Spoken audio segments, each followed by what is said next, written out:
உதயநிதி கைது செய்யப்பட போறாரு, உதயநிதி டாஸ்மாக் வழக்குல சிக்கிட்டாரு, இப்படியான பல விஷயங்கள் ஒரு வாரமா பேசுபொருளா இருந்தது.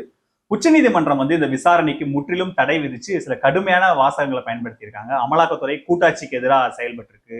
ஒரு நிறுவனத்து மேல எப்படி கிரிமினல் வழக்கு போடுவீங்க, இது என்ன தனிநபரா அப்படிங்கிற ஒரு கேள்வி எழுப்பி முற்றிலும் விசாரணைக்கு தடை அப்படின்ற இடத்துக்கு போயிடுச்சு. இந்த டெவலப்மெண்ட் எதிர்பார்த்தீங்களா உச்சநீதிமன்றம் இந்த இடத்துக்கு நகரும்னு?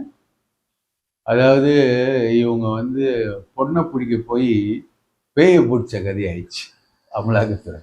அவங்க நினச்சது வெள்ளையா ஒரு பொண்ணு போகுது 12 மணி நைட்டு, போய் அவனை பிடிச்சிடலான்னு வளைய கிளையெல்லாம் எடுத்துக்கிட்டு ஓடி போய் பிடிச்சிட்டு இப்படி திரும்பி பார்த்தா அது பேய்.